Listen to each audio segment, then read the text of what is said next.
Hello and buongiorno amici! I'm Peter and here I'm telling you stories about the most interesting European cars of the 80s and 90s.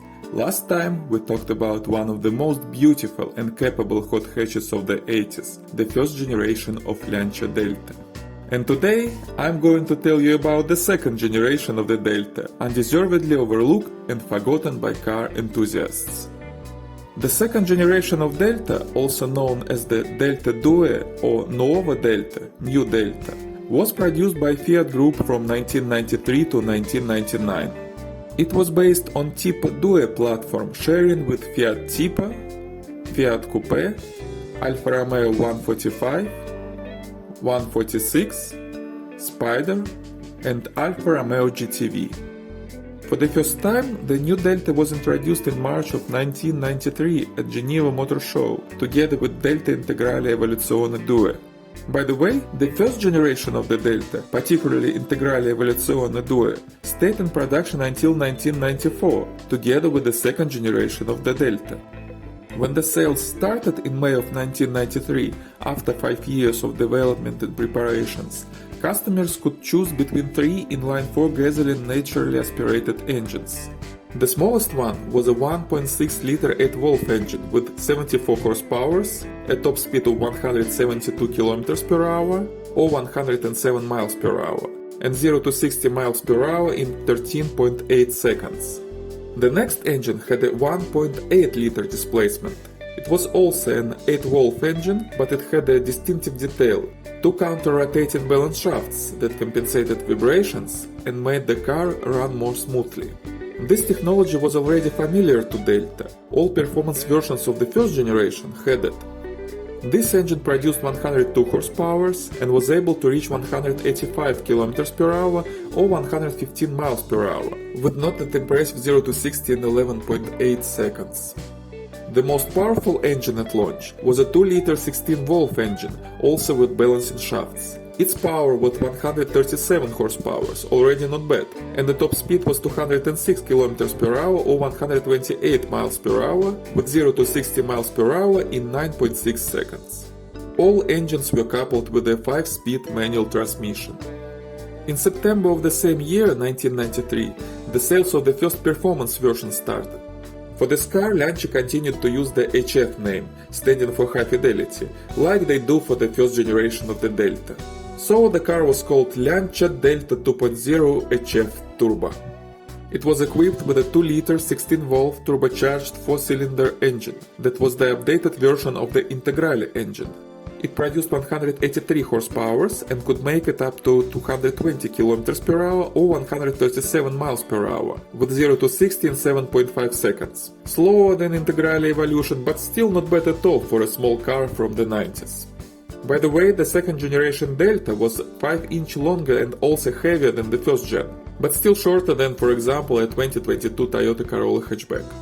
The Delta HF Turbo also got a larger disc brakes with ABS, stiffer electronically adjustable suspension, viscose coupling limited slip differential, sportier front bumper, wider front fenders, distinctive spoked alloy wheels with the bigger tires, optional Recaro sport seats, and a spoiler at the base of the rear window.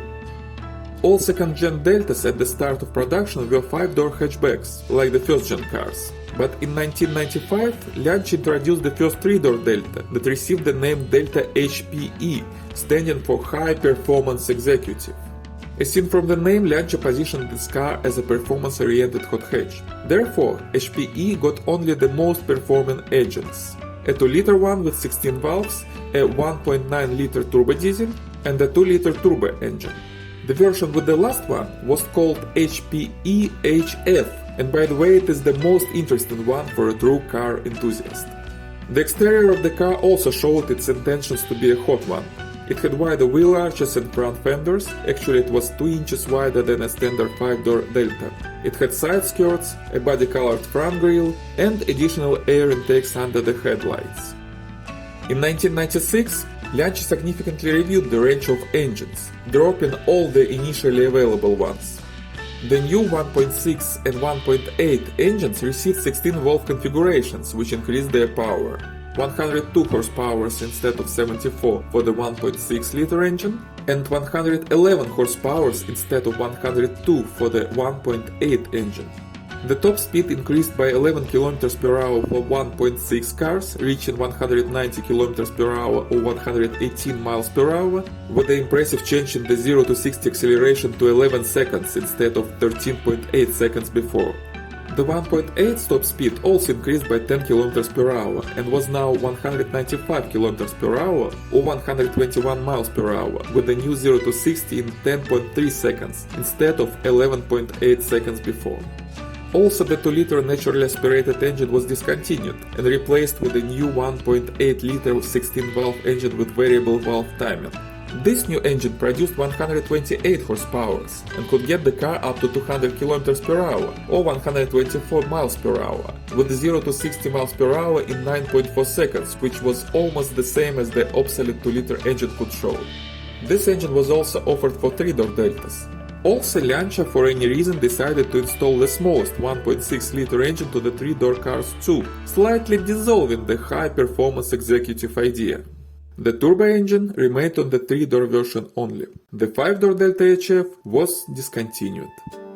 The next year, 1997, Lancia updated the 2-liter turbo engine for the 3-door Delta HPE.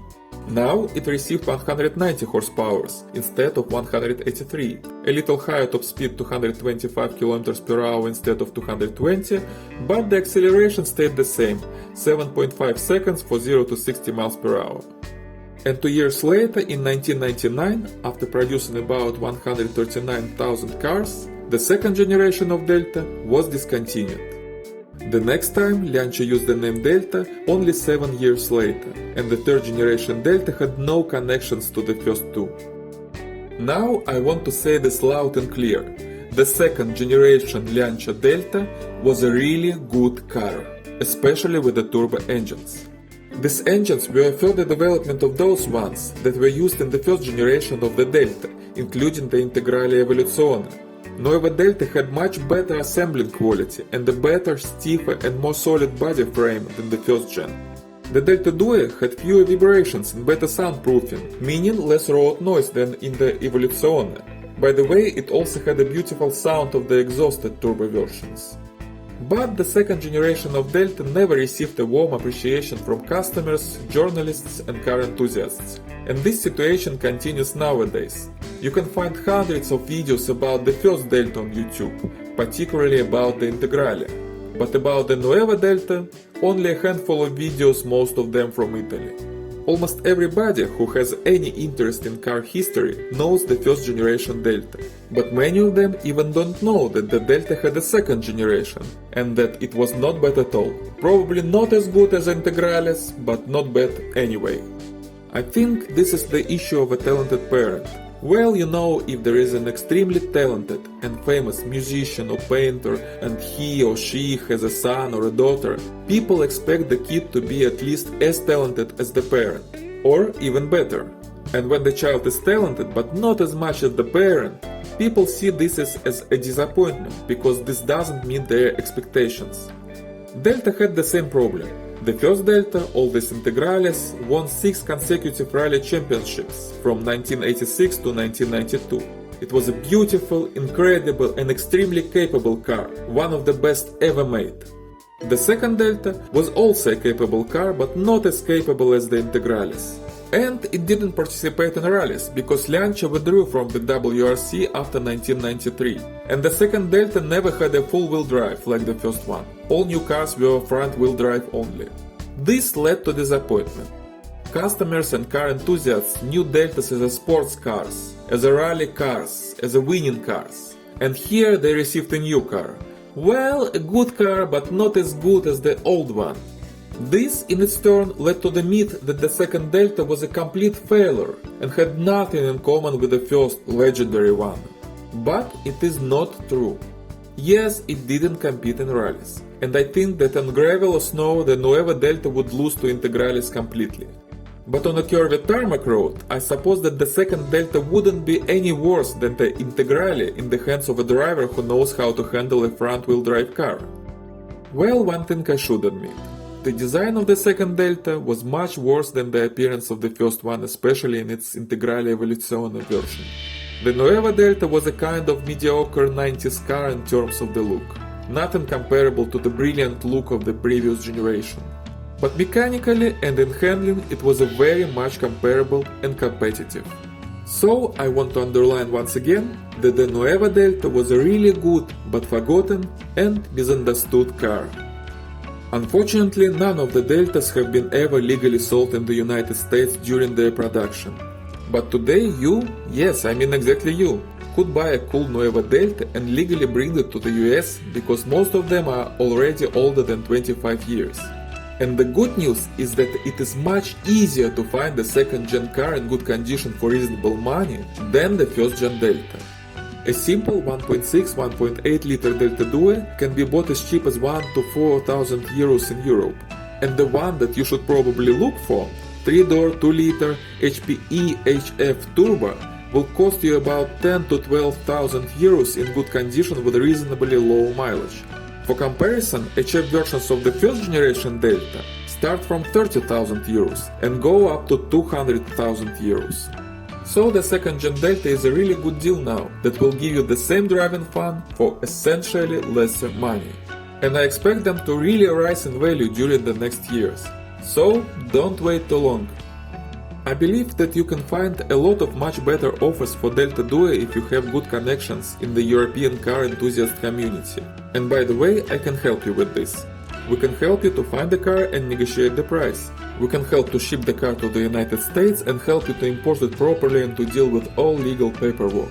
We have a network of partners in Europe who can find cars that are not listed on the internet, inspect them properly, and organize shipping and everything else. This is not only for the Delta, of course. We can find virtually any 80s, 90s or 70s car in Europe for you and bring it to the United States.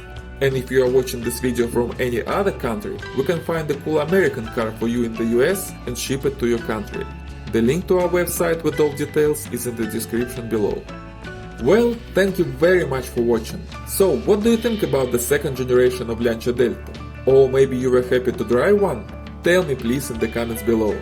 And if you like this video, please give me a thumbs up and subscribe.